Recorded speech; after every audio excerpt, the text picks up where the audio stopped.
Hey guys, this is Brian. Today we're going to be looking at a pressure washer. Customer said it's got no pressure. So I hook everything up and my gauge shows 4,100 psi, but as soon as you pull the trigger, the pressure dies off really rapidly and you get vibration in the hose and in the string. So I'm pretty sure we're going to be looking at a valve issue today. Before we get started, safety, got safety glasses, make sure there's no pressure injury possibilities or electrical, whatever it happens to be when you're working with your equipment. Just be safe. As I've mentioned before, this is a working shop, so there's times I have to stop the video to answer phone calls or see my customers, but usually I try to do these videos straight through so you can see in real time what you've got. And if you got any questions or comments or you got a request, drop them down in the comments. Otherwise, let's get started. So the first thing we're going to do is take the valves off. Excuse me, the plugs off the valves. That's going to be these 3 and 3 on this pump. This is an AR 4G40, RRA 4G40. But this is going to be very similar on any pressure washer pump for the most part. And again, like I said, he got pressure. He may not have realized it. But you've got pressure until you pull the trigger, and then it drops off almost immediately. So we know the pump is building pressure. And then when I was listening to it, I could hear the unloader pop, pop, pop, dumping off the excess. So I know the unloader's working like it should. Now it could have a leak in the unloader, which would cause low pressure, but don't typically cause vibration. So that's the inside. You see the little black pieces in there, those are the valves. We're going to be taking those out one by one, taking a look at them. They could be a little aggravating sometimes to get out. So, and I'm trying to work over top of this camera here, so bear with me. Sometimes they're plastic, so you got to be careful.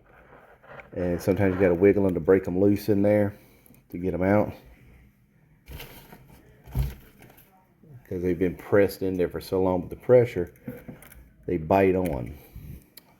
Let me grab this.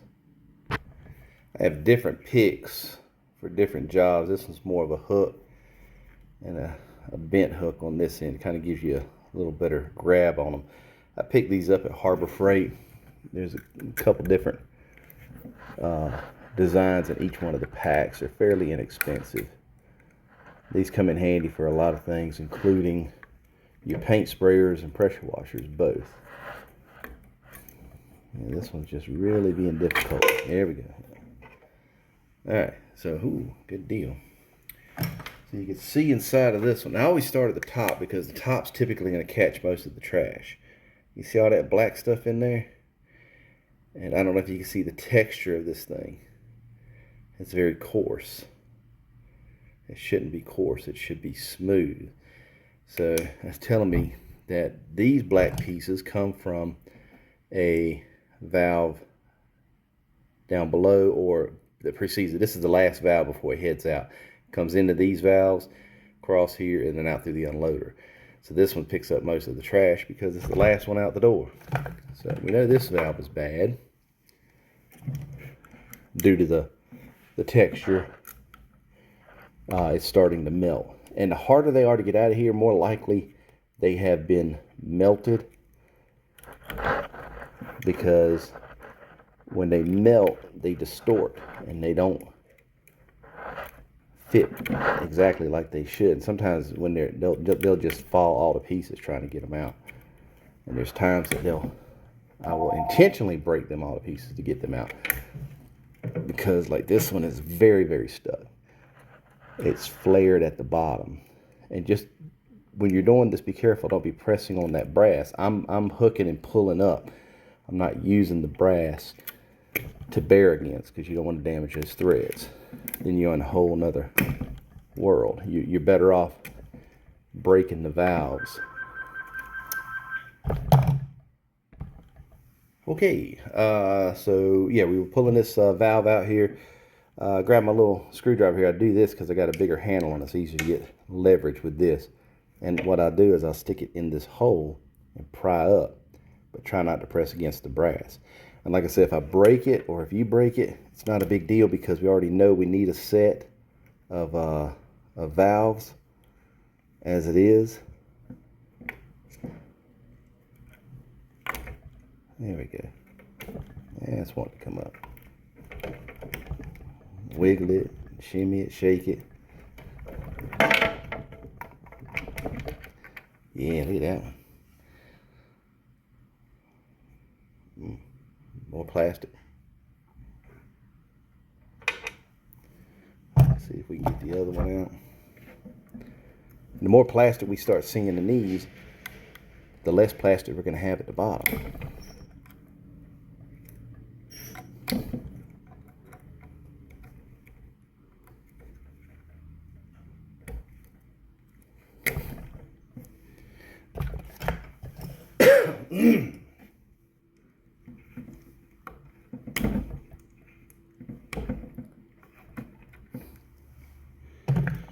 Just gotta switch them around.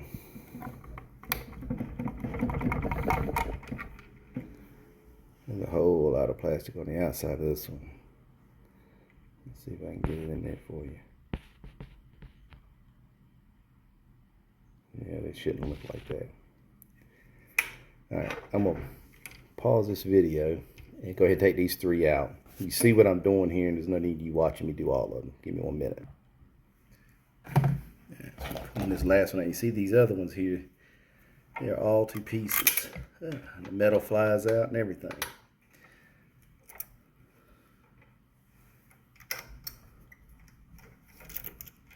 Make sure you get the metal retainers out. O-rings. That's a bad O-ring right there. So, look inside of this thing real quick.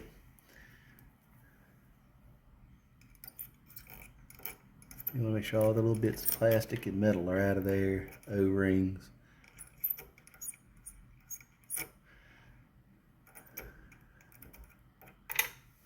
Look down the side.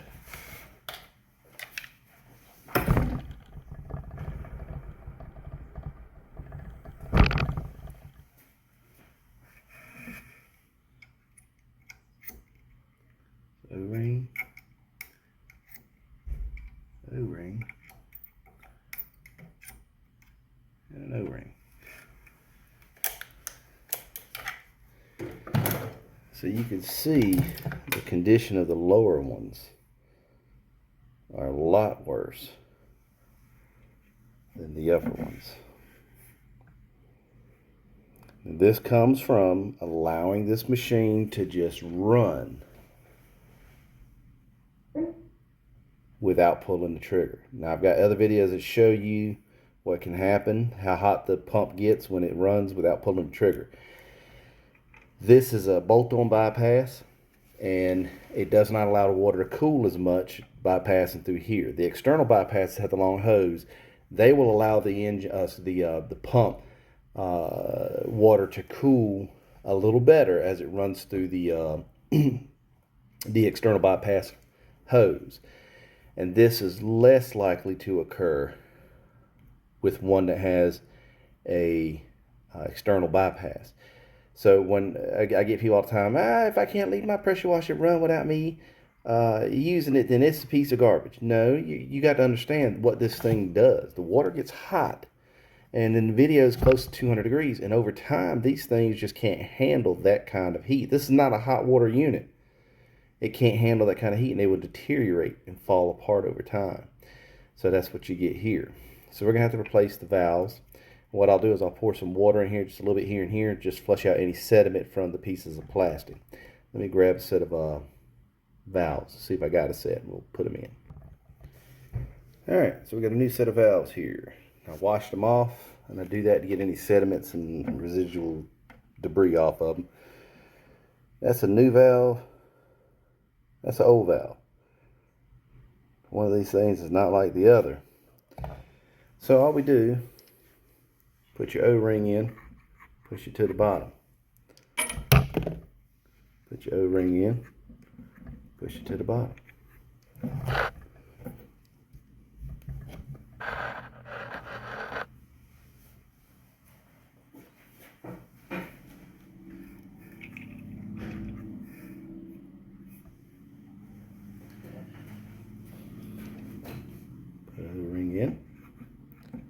it to the bottom. Now I'm going to set a valve in, push it down to the seats. Valve down to the seats against that O-ring. Valve down to the seats. Brush all this garbage here away.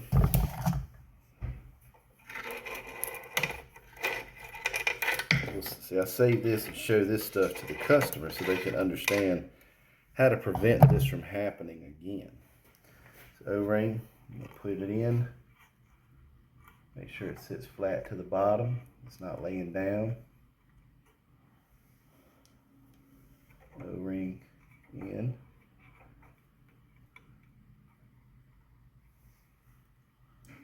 O-ring in. Now, before you put the valves in, look in there, make sure your O-rings are standing up, because they will fall down like this one has. And that one has. And take your valves,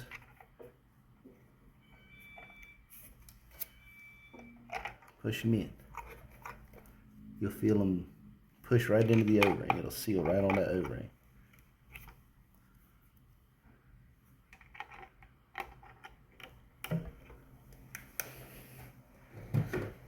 You're almost done, hero. Look at you. Replacing valves on the pump. Now we're going to put our plugs back in. Always do these hand tight first. Especially when you got two different types of metal. Hands. You cross thread this thing, you're screwed. You're buying a new pump. And it's all your fault. Again. Even hands tightening these things can be a pain. And that one that fell down in here. This is probably the worst part out of this whole ordeal. This isn't hard to do. The main thing is you just got to know what you're looking for. That's where all of this comes from. It's not just the fact of doing this. A trained monkey can do this. You show him enough, he can do this. It's knowing what you're looking for. That's where when you take your equipment to a shop, a certified shop, you're not paying him for what he does. You're paying him for what he knows, or her, for that matter. Like I said, a trained monkey can turn the wrenches. But knowing what you're looking for, knowing what these symptoms lead to, that's what you are paying for. Alright, so we're going to tighten these up.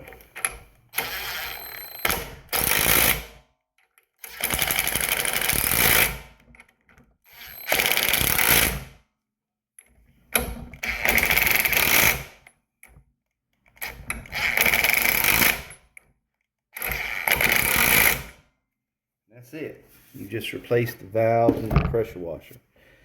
Now, when we get out there, like I said, I flushed the pump out. I didn't show you, but I told you. A piece of debris may be stuck in the unloader. A piece of the plastic, it may not be functioning properly once I get it out there. If that's the case, we'll pop back in and we'll show you that. But usually it's not going to be a problem. Usually you're going to be right back in business. But that's how you replace the valves on the pressure washer pump when you got low pressure when you pull the trigger, but high pressure when you're not pulling the trigger. Best way to avoid some of this, especially this situation here, don't let it sit here and run while you're talking on the phone, eating a sandwich or whatever. Turn it off. Even if you got an external bypass, I prefer you turn them off. When you're not pulling the trigger, not immediately going to use it in the next couple minutes. If you got any questions or comments, drop them down below. Otherwise, you guys have a good day. I'll talk with you later. Thank you.